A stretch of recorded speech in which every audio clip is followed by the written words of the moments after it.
Olá! Hoje a gente vai falar sobre uma ferramenta que pode funcionar como uma verdadeira bússola na hora de educar os filhos, o modelo DISC. Vamos entender como ele pode, de verdade, transformar o dia a dia e a dinâmica da família. Sabe aquela sensação de que às vezes a comunicação em casa é um desafio enorme? Parece que cada um fala uma língua diferente, não é mesmo? Pois é, por que será que isso acontece com tanta frequência? Então, olha só que interessante. O ponto principal, a grande virada de chave, é entender que geralmente não existe um certo e um errado. O que existe são percepções diferentes, estilos de comportamento que são únicos para cada pessoa. No fundo, é tudo uma questão de perspectiva. Tá, mas e aí? Como é que a gente faz para decifrar essas diferenças todas? Bom, é exatamente para isso que serve o que chamamos de mapa comportamental, mais conhecido como DISC. Olha, essa teoria diz que não é nenhuma novidade, viu? Ela foi desenvolvida lá em Harvard. A ideia por trás dela é bem simples, mas super poderosa. Encontrar padrões que se repetem no nosso jeito de agir. Pense nela como um método que nos ajuda a traduzir o comportamento, separando tudo em 4 grandes estilos. Vamos começar com o primeiro, o D de dominância. Pensa naquela pessoa movida a desafios, sabe? O foco dela é vencer, alcançar resultados. São pessoas diretas, determinadas e super competitivas. Elas adoram ação e querem ver as coisas acontecendo para ontem. Depois vem o I, de influência. Aqui a gente está falando da galera que adora um bom papo, que se energiza com pessoas. O que move esse perfil é o reconhecimento social, é se relacionar. São aquelas pessoas super otimistas, cheias de entusiasmo e que têm um poder de convencimento impressionante. Agora, o perfil S, de estabilidade. A palavra-chave aqui é harmonia. Essas pessoas buscam cooperação, são super pacientes, consistentes. Sabe aquela pessoa calma, que valoriza a lealdade e a rotina? É o perfil S. Elas se sentem seguras quando tudo está previsível e gostam muito de ajudar. E para fechar os 4 perfis, temos o C, de conformidade. Pensa numa pessoa que precisa de tudo nos mínimos detalhes. O que move esse perfil é a qualidade, a precisão. São super cuidadosos, analíticos, sistemáticos. Para eles, tudo tem que ter lógica e ser baseado em fatos. Nada de achismos por aqui. Beleza, já entendemos os 4 perfis. Mas agora vem a pergunta de $1 milhão, né? Como é que a gente consegue identificar qual é o perfil principal do nosso filho ou da nossa filha? Então, tem basicamente 2 maneiras bem simples de fazer isso. A primeira é observar. Simples assim. Prestar atenção no comportamento da criança no dia a dia. E a segunda é usar uma espécie de guia rápido, um teste bem simplificado para dar uma luz. Quando a gente fala de observar, é ficar de olho em traços como estes. A criança com perfil D, de dominante, geralmente é mais direta, meio impaciente e adora um desafio. Já a criança I, de influente, é aquela super social, cheia de energia, que às vezes age por impulso.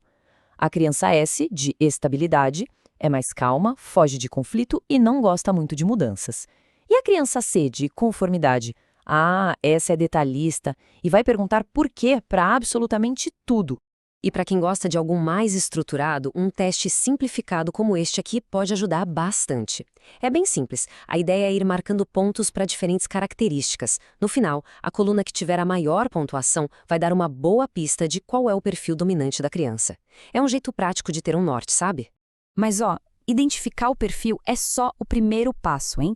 A verdadeira mágica acontece agora. O mais importante é saber o que fazer com essa informação. Como podemos usar isso para nos conectar de um jeito muito mais profundo e eficaz.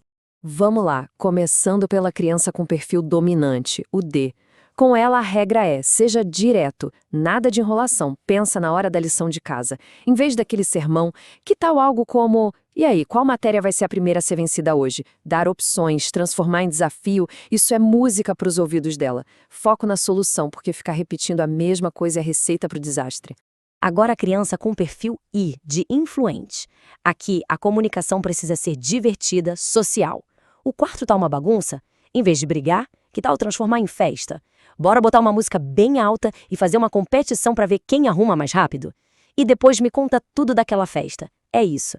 Dê espaço para ela falar, foque no lado positivo e nada de sobrecarregar com muitos detalhes ou tarefas chatas.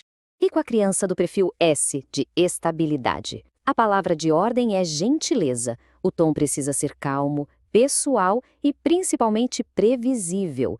Mudança que plano para ela é estressante. Então, em vez de chegar com vamos sair agora, tente avisar antes. Meu bem, daqui a uns 10 minutinhos a gente vai na casa da vovó, tá bom? Termina aí seu desenho com calma. Mostrar interesse de verdade e não apressar as coisas é isso que cria o ambiente seguro que ela tanto precisa. Por último, a criança C, de conformidade. Com ela, a conversa precisa ter lógica, fatos, detalhes. Ela é a criança do porquê. E responder com um simples porque sim ou porque eu tô mandando, esquece, não funciona.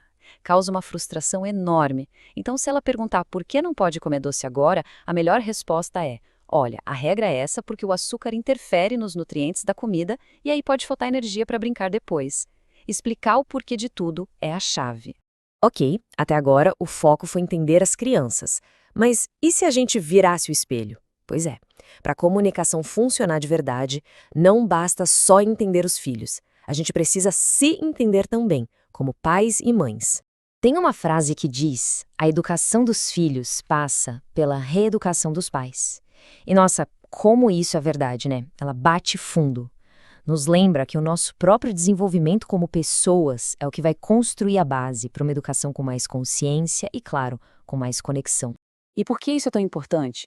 Porque quando a gente entende o nosso próprio perfil, a gente para de projetar, sabe? De jogar nossas próprias necessidades, nossos medos, nossas expectativas em cima dos filhos. Isso evita o que especialistas chamam de emaranhado familiar, que é quando os papéis se misturam todos. O resultado? Damos espaço para as crianças serem elas mesmas, em sua essência. E essa tabela aqui é muito reveladora. Ela mostra como cada perfil de pai ou mãe tende a reagir mal quando está sob estresse. E tudo isso por causa de uma crença lá no fundo. Olha só, o pai dominante com medo de não estar no topo pode ficar frio, sem empatia. O influente que precisa atrair pessoas pode virar um dramalhão. O estável, que quer agradar todo mundo, vira passivo-agressivo. E o conforme, que precisa ser visto como competente, fica na defensiva. Se identificar aqui é o começo de tudo. É o primeiro passo para mudar. Então, quando a gente junta essas duas peças do quebra-cabeça, o nosso autoconhecimento e a compreensão do perfil da criança, abrimos uma avenida inteira para construir relações muito, mas muito mais fortes e saudáveis. No fundo, o que estamos falando aqui é sobre uma grande mudança de mentalidade. É sobre deixar para trás a educação por repetição, sabe? Aquela em que só repetimos os padrões que aprendemos, muitas vezes sem nem perceber, e ir em direção a uma educação por conexão, uma educação que olha para a criança, entende quem ela é e a guia com respeito para que ela possa ser tudo o que ela pode ser. E para fechar, fica aqui uma reflexão. Não precisa ser nada gigante, nenhuma revolução. Pense aí, qual pequena mudança, um ajustezinho de nada na forma de se comunicar, já daria para começar a fazer hoje mesmo para construir uma conexão mais forte dentro de casa? Às vezes, o começo de uma grande transformação está num pequeno passo.